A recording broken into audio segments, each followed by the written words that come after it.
Hi everyone, Rich Kratzer, DIY Home and Lawn Care of my estate. If you want to learn how to make a simple but elegant mailbox post, watch the video from the beginning. And if you like to just learn on what I should do or shouldn't do when installing the mailbox post, check out the video about halfway through. I already watched a ton of videos online and every video had a good idea too.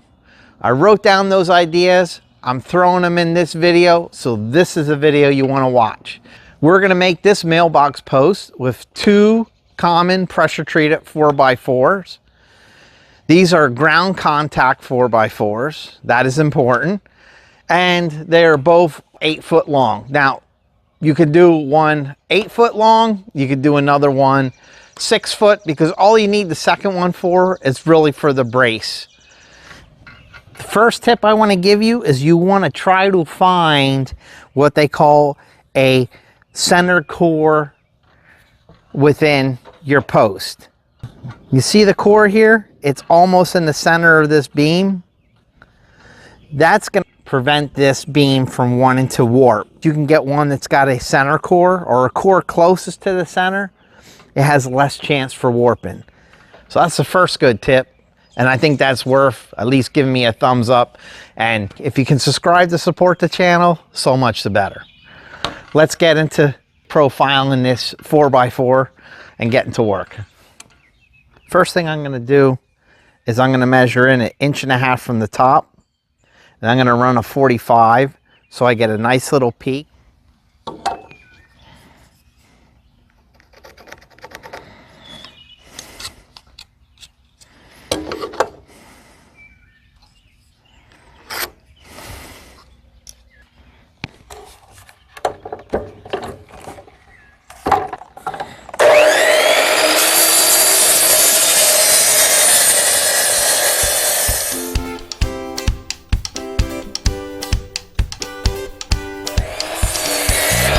So here's my decorative little peak. It has a little top on it. Wanted a little more of a top, so I'm gonna come back and just cut this maybe like a 1/4 of an inch. It'll give me more of a little flat base here. Next thing I'm gonna do is I'm gonna measure down 1 inch. I'm gonna scribe 2 lines. I'm gonna take my circular saw and then groove this out.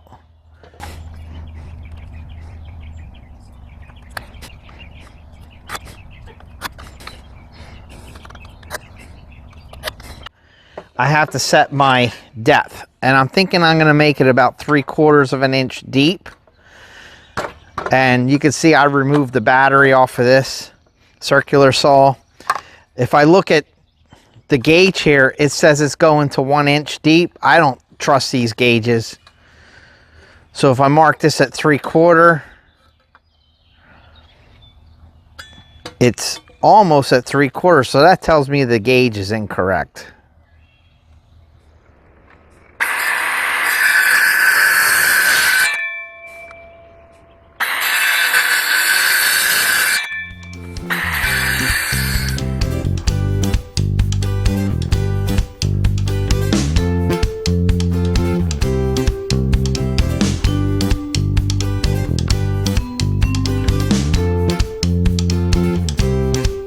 I have my numbers laid out. They're about 1/4 inch between each number.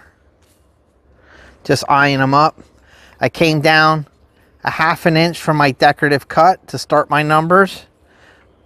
Here, my last number, I went down 1/2 inch, and I'm going to start my second decorative cut. You notice the reason why I picked this as my top? There's no knots here. I'm not cutting through knots. If you notice further down this beam, there's more knots. That's what's going to be in the ground.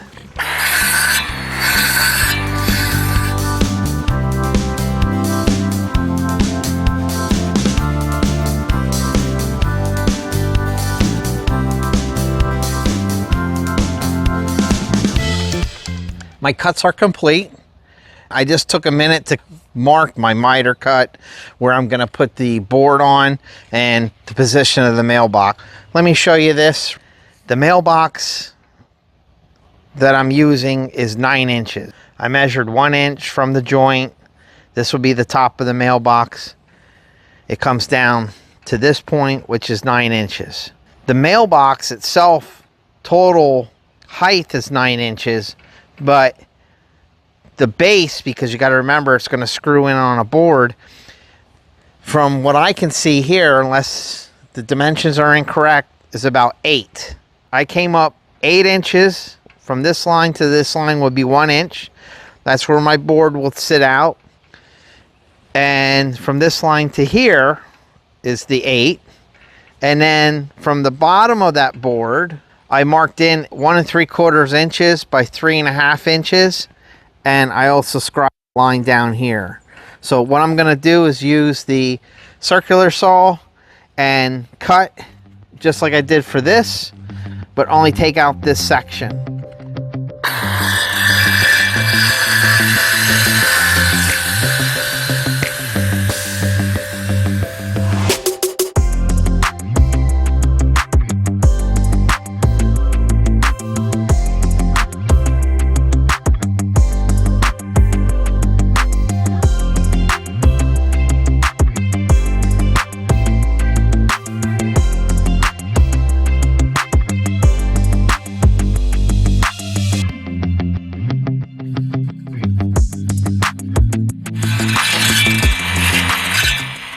I finished all my cuts on my post.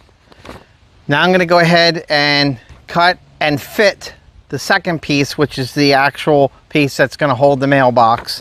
When I originally measured this post, I think I determined it was going to be about 30.5 inches. I just rounded it up to 31. I can always cut it shorter if I need to.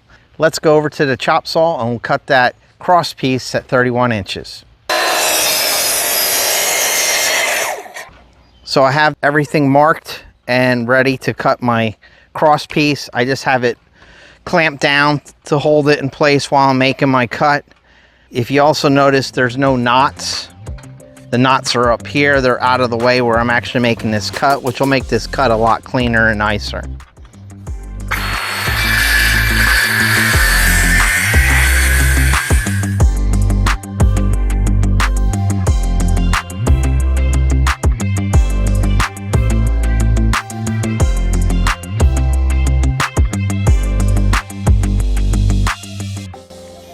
And here's my helper, Bentley. How'd I do, B? Did I do a good job? Yeah, good job, Pop. I also like to take my chisel, run this edge so I'm not splintering my edge.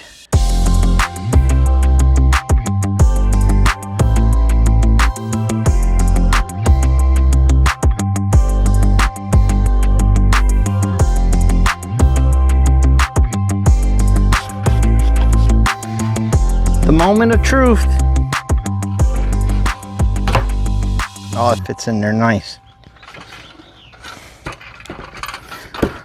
It's flush too. It's nice. Well, I'm gonna go ahead, just because it's getting a little late.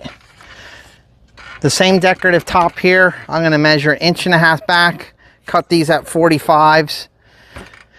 See how that overall length looks. I can always come in and make it a little shorter, but I think I'm just gonna stay with it. Looks pretty good.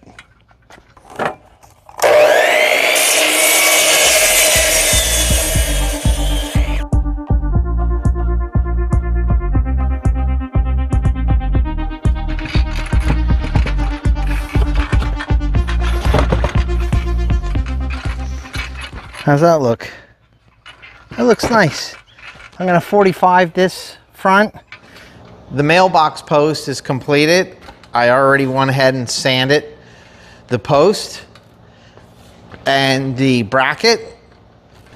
I'm gonna be using, these are exterior decking screws. They're 3-inch long and they have a T20 head. Now, the one thing I will mention that these are approved for treated lumber. I don't know if there would be any type of chemical reaction using a different type of screw or not. I guess if somebody could leave a comment in the video description. I'd appreciate that. I'm going to put 4 screws on the one side, 1 screw coming in on the opposite side. And then I also made a little bracket here. I don't think it's necessary, but I think it's going to look good. I just basically took an extra piece of 4x4. I put a 45-degree angle cut here, and then where the 45, I went up 1 inch, and I made another 45-degree angle cut.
For some cheap pressure treated wood, I think it looks good.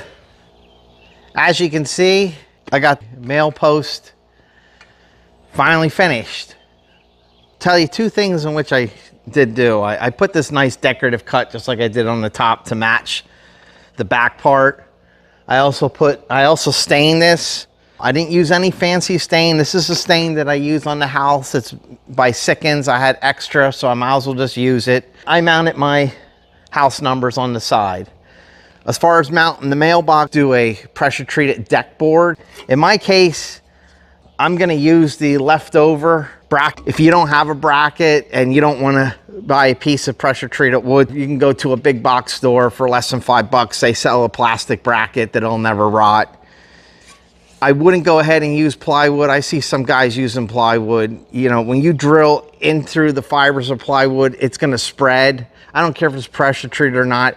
It's gonna start to delaminate over time. 2 other things I wanna just bring up real quick. I'm not gonna show you, me digging a hole and everything. I watched one video where a guy put, nice size rocks in the front of the post, and that was to prevent it from, leaning over. He said he had really good success. I'm gonna do that. They sell something called rock block, which is just basically a wrap, and it looks like it's tar, and it actually infuses into the wood, and it prevents any of those microorganisms from penetrating into the wood that first 10 inches. I couldn't find it at my big box store, but this is what I'm gonna use. This is the ice and water shield that you put on your, at least up here in the northern states. You put this ice shield on so you prevent any of the water ice going up underneath your shingles for like the first 4 or 6 feet. And this is sticky on the back, and it's of a rubber and tar. I don't know, it's very sticky, and I can tell you water and stuff isn't getting through. So I'm probably gonna wrap the bottom of the post and use that. And then the other thing that you can do, right where you go ahead and you trim your grass, they sell something called a trimmer guard, and it's 2 sleeves that you slide over the post of a standard 4x4. I couldn't find that, and I want to get this installed today. So I had an extra flashing from building the house, and I just made my own little sleeve that I'm gonna slide over. This will prevent chewing up the post over the years. So I'm just gonna go ahead and put 2 screws in here just to hold this guard in place. And we're gonna experiment.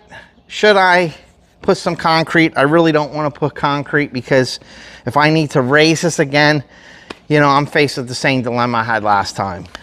So I already dug the hole. I decided to put stone on the bottom so I can actually compact that stone and get a nice level base. This is that ice shield. Here's top of the ground is, and again, I only need to be 8 to 10 inches. This is probably about 16 inches, so it's more than enough. This is like a tar, an adhesive. which attaches. And I'm just going to wrap this around.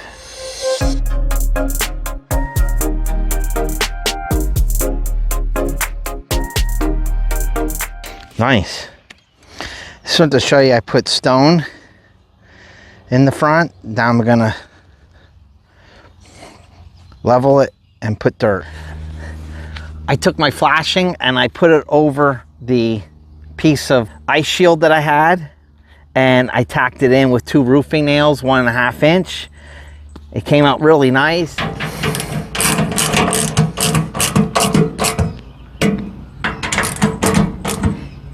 I'd like to thank everyone for watching this video on behalf of Bentley and I. We appreciate if you could hit the thumbs up, subscribe, or even throw a comment down below. It always amazes me when I start a project like this how much I learned putting that vapor barrier, the weed guard, just seeing how other guys mount their post. And I think for just a couple of 4x4s, I think it really came out nice. I'd like to thank you for watching. As I always say, feel free to send me a comment, give me a thumbs up if you like the video, and God bless you. Catch you on the next one.